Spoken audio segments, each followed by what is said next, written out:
1954년 미국 미시시피의 한 시골 마을에서 미혼모의 딸로 태어난 한 흑인 아이가 있었습니다.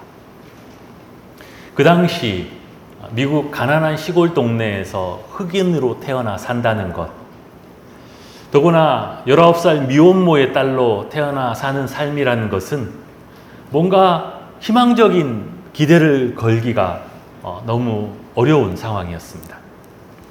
태어나면서부터 극심한 가난에 시달렸습니다.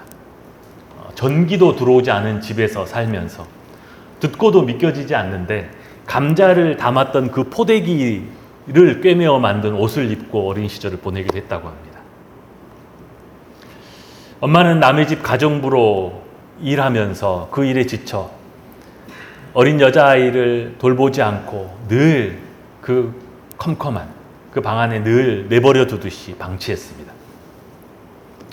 그녀는 9살 때 처음 성폭행을 당했고 그 이후로 수년 동안 그 주변의 친척 또 지인들로부터 반복적인 성적 학대를 받으며 살았습니다. 그는 그 트라우마를 아무에게도 말할 수가 없었어요. 그러면서도 자기 안에 끌어나오는 이 분노와 이 수치심을 어떻게 할 수가 없었어요. 그리고 그것 때문에 자라면서 세상을 이렇게 똑바로 보고 자랄 수도 없었습니다. 남의 것을 훔치고 거짓말을 하고 반항적인 행동을 일삼는 통제할 수 없는 그런 아이로 자랐습니다. 그러다가 13살이 되던 때 임신을 해서 첫 출산을 했는데 아기도 조산으로 금방 사망하고 말았습니다. 이 소녀의 삶을 보면 이보다 더 불쌍할 수 있을까 싶습니다. 아니 어떻게 저렇게도 인생을 살아갈 수 있을까 마음이 아프죠. 그런데 그런 그녀의 인생에 끼어든 한 사람이 있었습니다. 그녀가 초등학교 4학년 때 메리 덩컨이라는 그의 담임 선생님이 그를 한동안 아주 주의 깊게 지켜보다가 하루는 그를 불러서 이렇게 말해 주었습니다. 너는 아주 특별한 아이란다. 너는 지금 이런 모습으로 살아가기엔 너무나 총명한 아이단다. 너는 이런 모습으로 살아가기에 너무 아까운 아이야. 사람이 학대를 받으면서 자라면 스스로를 비하하는 데 익숙해집니다. 나는 무가치한 존재구나. 나는 우리 부모님에게도 이렇게 버림받을 만한 쓸데없는 존재구나 라는 이런 마음이 일상이 되죠.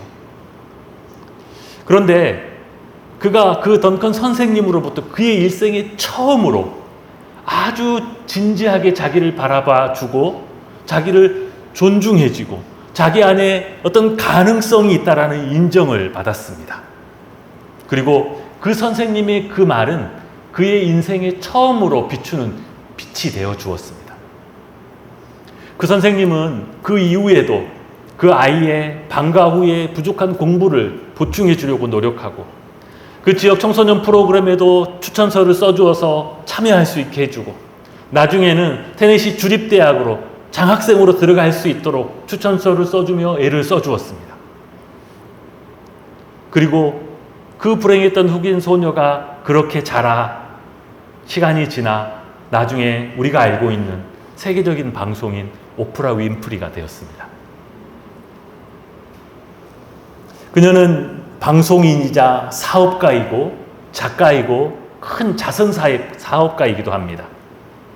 타임지가 선정한 20세기 가장 영향력 있는 인물에 들기도 하였고 오프라 윈프리 쇼를 통해서 미국 내에서 대통령만큼이나 큰 사회적인 영향력을 가지고 성폭력 피해자, 인종차별 희생자, 가난한 자들, 소외받는 제3세계의 이슈들을 끌어내 사회 전반의 변화를 이끌어가고 있습니다.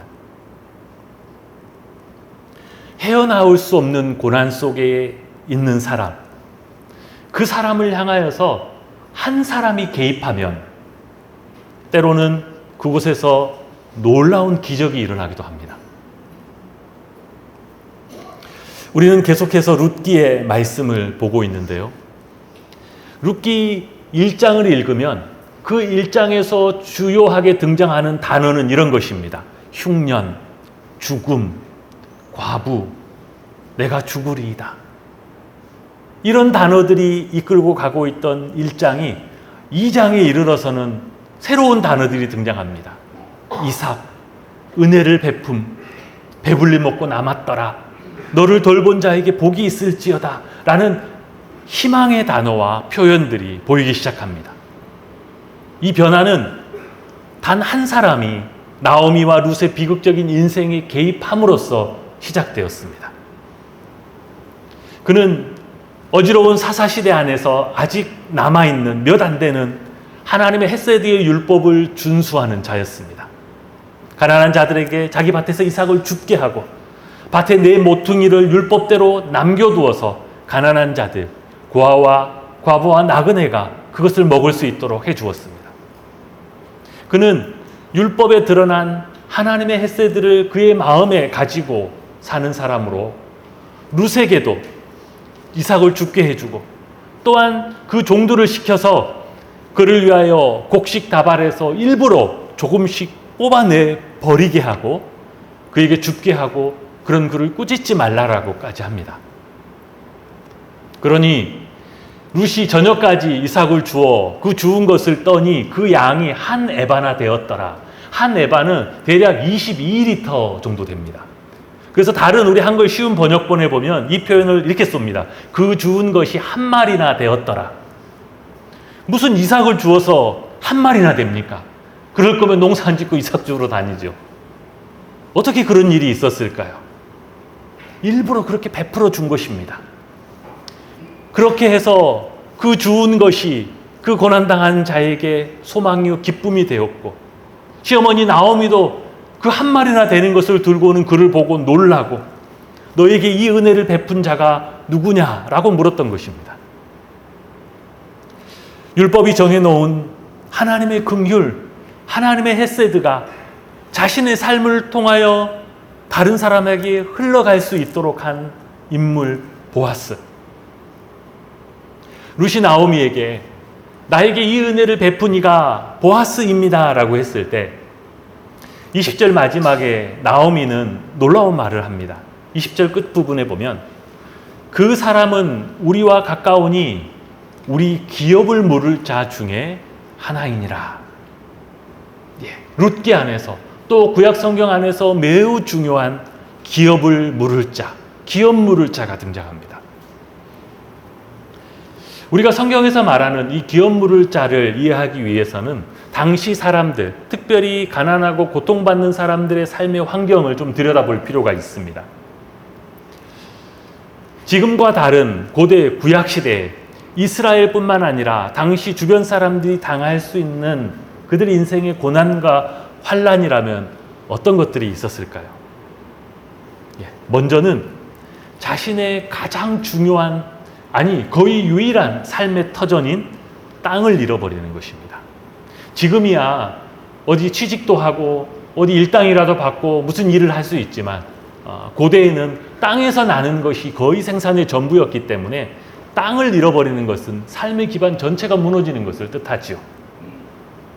갑자기 근근히 먹고 사는 사람에게 연이어 흉년이 닥친다든지, 가족 중에 누군가가 예기치 못한 질병에 걸려 투병을 한다든지, 아니면 예기치 못한 사고나 재앙을 만나서 가족을 책임지는 부모님 중에 누가 돌아가신다거나 불행을 만나면 가난에 빠져 먹고 살 것이 없어지고 결국 땅을 처분하게 됩니다. 그런데 땅을 팔고 나면 소출이 없으니 더 가난해지기 마련이죠. 그렇게 가난에 가난이 더해지면 지금은 상상할 수 없는 일이지만 고대 사람들은 자기 자식을 팔았습니다. 자식을 돈을 받고 종으로, 노예로 파는 것이죠. 자식을 다 팔고 나면 부인도 팔고 마지막에는 자기 자신도 누군가에게 빚진 것으로 팔고 종이 되고 노예가 되는 것이죠. 또한 이렇게 가난으로 인해서 계속해서 고난을 당하는 것 외에 또 한 가지 생각해 볼 수 있는 불행은 이런 것입니다. 아무런 불의가, 죄가 없음에도 불구하고 억울한 피해를 당하거나 또는 악한 자들에 의해서 의도적으로 죽임을 당하는 것입니다. 생명을 잃는 것이죠. 고대인들이 이렇게 당하는 삶의 어려움들은 사실 땅을 잃어버리는 것에 가장 큰 이유가 있기도 했습니다. 어쩔 수 없이 땅을 팔고 나면 그 다음에 이어지는 이런 연쇄적인 불행은 거의 시간 문제나 다름이 없었어요. 갈수록 도저히 스스로는 헤쳐나올 수 없는 절망적인 상황으로 가기 마련이었죠. 그때 사람이라면 어떤 생각을 하겠습니까? 그 누군가가 나를 조금만 도와주면, 이 상황에서 조금만 나를 일으켜 세워주면 내가 어떻게든 해볼 수 있을 텐데, 내 인생에 이 불행에 나서서 개입해 줄 사람이 한 명이라도 있었으면. 이렇게 도저히 스스로 일어날 수 없는 사람, 그 사람의 인생에 책임을 가지고 등장하는, 도움이 되는 이런 사람들을 히브리어로 고엘, 오늘 본문에 나오는 기업 물을 자라고 합니다. 기업 물을 자는 1차적으로는 가까운 친족을 뜻합니다. 율법에 의하면 그 가까운 순서대로 하여, 우리 표현으로 하면 촌수가 가까운 순서대로 먼저 그 책임을 지게 됩니다. 그러면 이 기업 물을 자, 그 친족 중에 가까운 사람으로부터 고엘이 되어서 그가 져야 할, 그가 감당해 줘야 될 것이 무엇인가? 구약율법은 대략 한 3가지 정도를 규정하고 있습니다. 첫 번째는 자기 친족이 가난하여 어쩔 수 없이 처분한 땅을 자신이 값을 주고 되찾아 주어야 합니다. 레위기율법 25장에 보면 이렇게 되어 있습니다.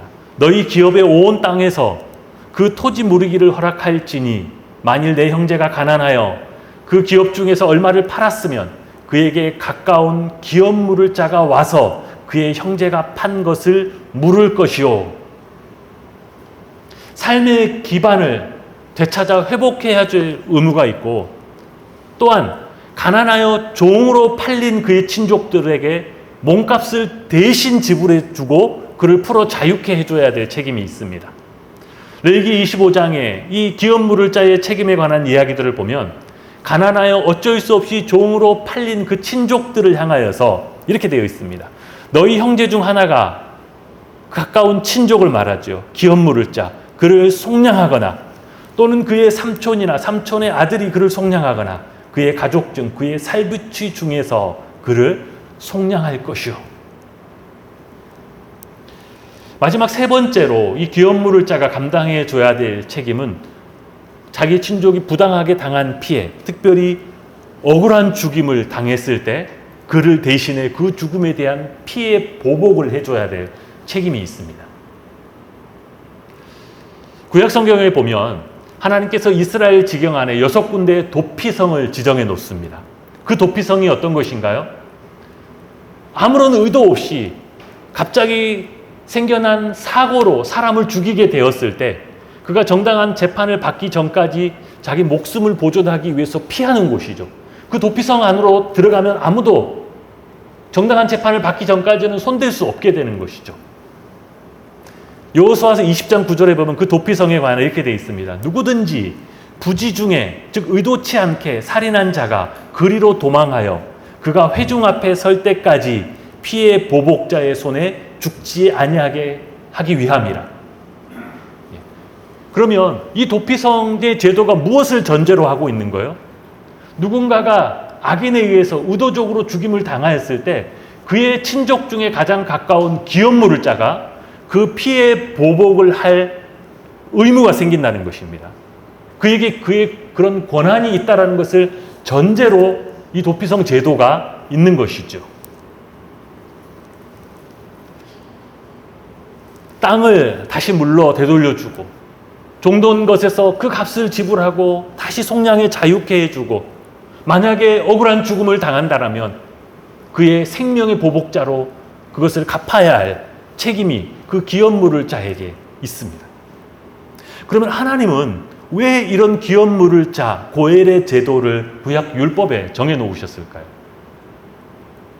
하나님의 백성인 이스라엘, 그 하나님의 백성 공동체가 스스로 영구적으로 유지되고 보존되게 하기 위해서였습니다. 지금이야 21세기 우리가 살아가는 사회는 국가라는 공권력이 있고 여러 가지 제도적인 법률과 복지 제도가 있죠. 그런데 고대 사회는 이런 것들을 전혀 기대할 수 없었을 뿐만 아니라 힘있고 권력 있는 자들의 폭정을 제어하기가 결단코 쉽지 않았죠. 고대 사회에 있어서는 혈족을 중심으로 한 유대 관계와 연대 책임, 이것이 가장 현실적이고 안전한 보호막이었습니다. 예전에도 우리 시골에 가면 성씨가 같은 사람들끼리 모여 살죠. 집성촌이 있었습니다. 이 집, 저 집, 큰 집, 작은 집, 고모네, 이모네, 다 모여 삽니다. 누가 건드리면 다 들고 일어나죠. 손댈 수가 없는 것이죠. 공동체 안에서 스스로 일어날 수 없을 만큼의 고난과 절망에 빠진 자들을 그 안에서 가까운 혈족이 다시 일으켜주고, 그 공동체의 일원이 만약에 악한 자에게 살해를 당한다라면 그 보복의 책임을 지게 함으로써 함부로 악한 자들이 그 생명을 희생시킬 수 없도록 그 공동체가 유지되도록 했습니다. 그런데 이 기업 물을 자의 책임은 구약시대 안에서도 자동적으로 작동하지는 않았습니다. 왜냐하면 동서고금을 막론하고 어떤 개인이 나 아닌 누군가의 책임을 대신 지는 것은 쉽지 않죠. 부담스럽고 짐이 되고 나의 것을 들여서 무언가를 해야 되기 때문입니다.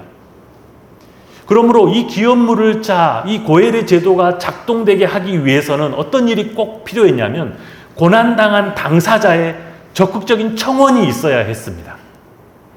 내가 당한 고난을 알리고 나의 절망적인 상황을 알리고 나에게 가장 가까운 친족, 그에게 당신이 기업 물을 자로서의 책임이 있음을 그에게 각성시켜 주어야 했습니다. 그래서 그 친족 중에 누군가가 그 기업 물을 자가 그 책임을 스스로 져 주어야만 이 모든 일이 시작되었습니다. 때로는 친족이라 할지라도 이 일을 할 수 없을 때가 있었습니다. 첫 번째는 그만한 능력이 없는 경우이죠. 여러분, 땅을 다시 되물려 주는 게 쉽겠습니까? 지금이나 예전에나 땅값이 한두 푼이겠어요? 종으로 팔려서 노예로 있는 한 사람이나 그의 가족들을 몸값을 주고 속량하는 것이 한두 푼으로 될 일이겠습니까?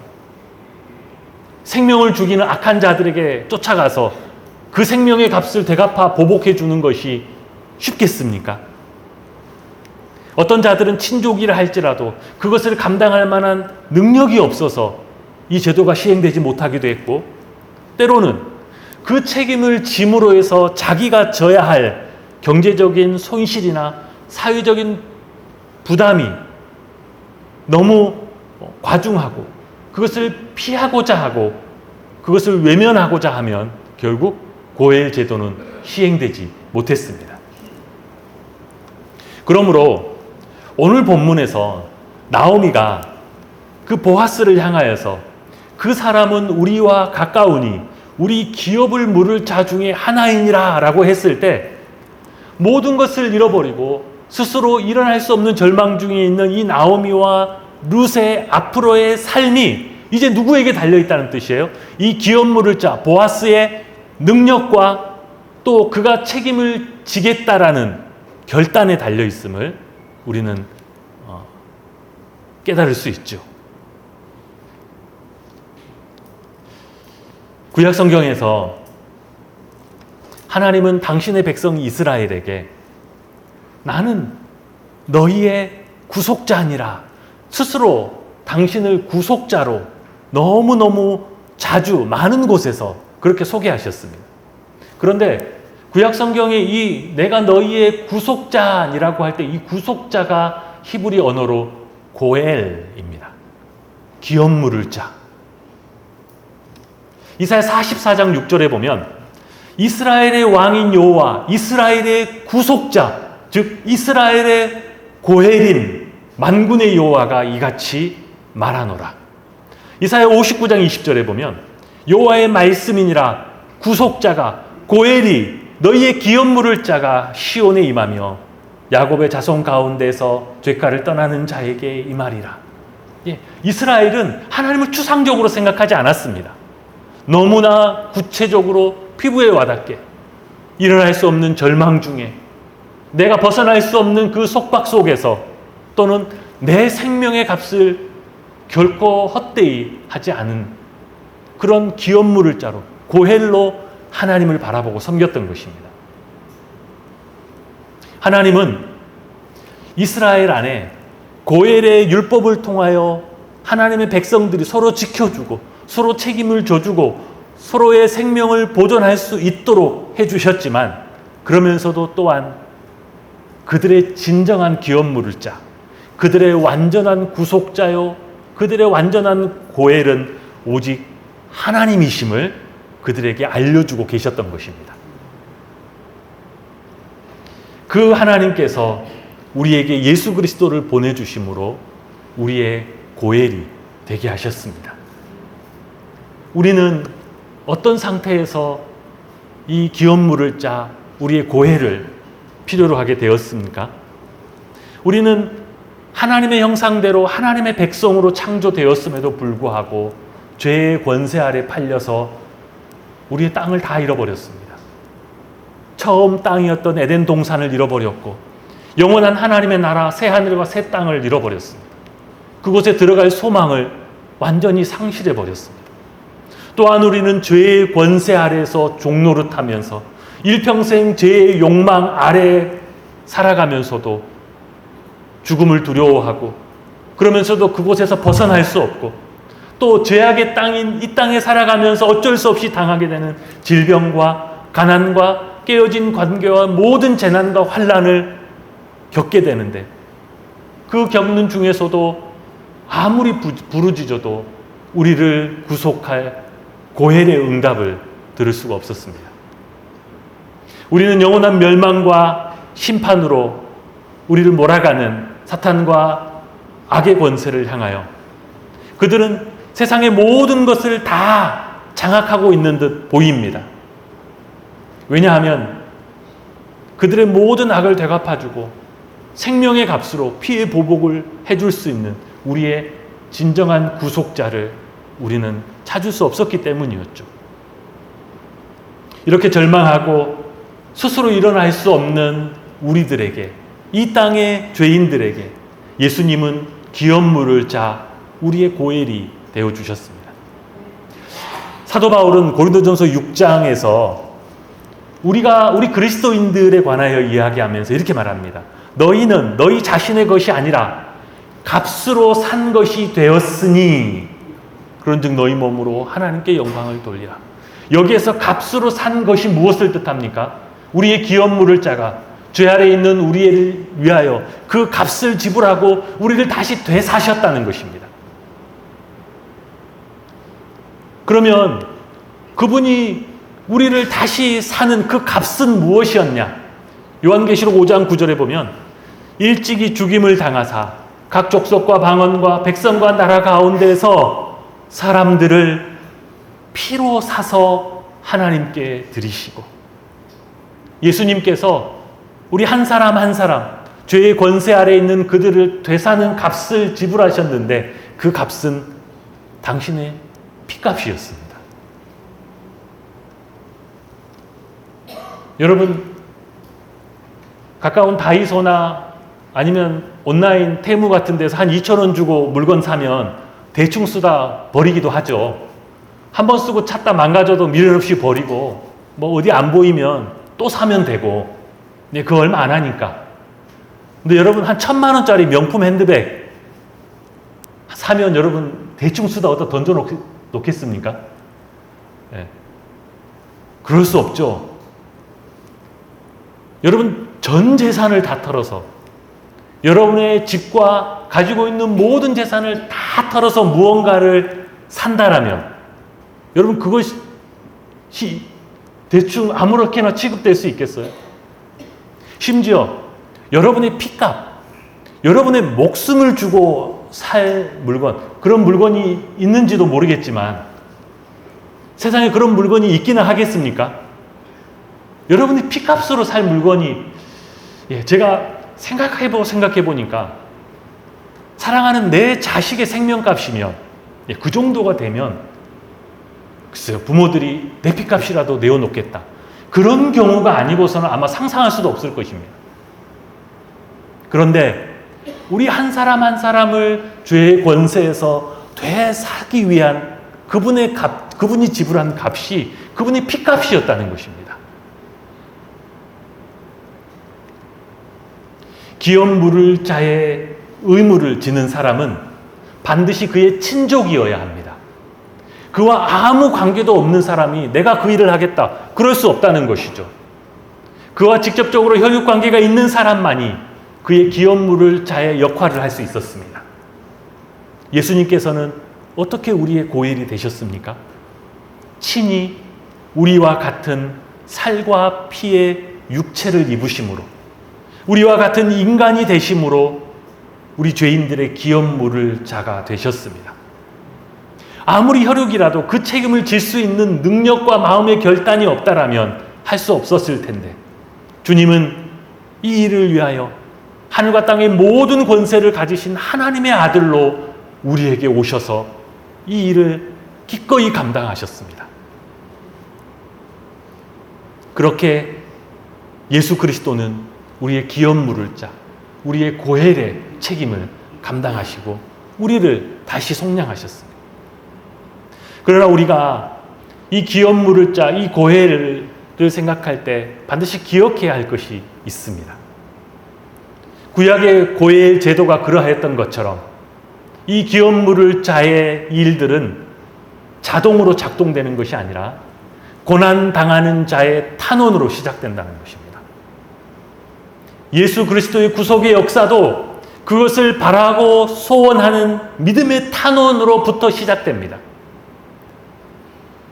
우리의 고난과 환난을 그분께 알리고 당신이 나의 구속자요, 당신이 나의 고엘이 되신다는 것을 그분에게 외쳐야 합니다. 우리의 고엘이 되시는 예수 그리스도는 우리가 당하는 이 땅의 고난을 결코 외면하지 않으실 것입니다. 그분은 결코 이 땅의 어떤 사람들처럼 능력이 없어서 포기하는 일이 없으실 것입니다. 어떤 값을 치르더라도, 심지어 우리가 이미 깨닫고 아는 것처럼 그분은 당신의 피값을 지불하면서도 이 일을 우리에게 이루셨습니다. 우리가 그 이름을 의지하고 탄원하면 우리의 영적인 어두움과 속박과 두려움에서 그분은 우리를 해방하실 것입니다. 죄의 권세와 욕망으로부터 우리를 자유케 하실 것입니다. 이 땅의 질병과 가난과 재난으로부터 그분은 우리를 치료하시고 우리를 건져내시고 우리의 삶을 회복시켜 내실 줄 믿습니다. 누구든지 그 이름을 부르는 자마다 나를 도우시는 그분의 구원과 그 이름의 능력과 그 이름의 영광을 보게 될 줄 믿습니다. 예수 그리스도 우리의 기업 물을 자 그분의 이름을 붙들고 그분을 의지하며 나아가는 우리 모든 개선문교회 성도님 되시기를 주님의 이름으로 축복합니다. 이 시간 중에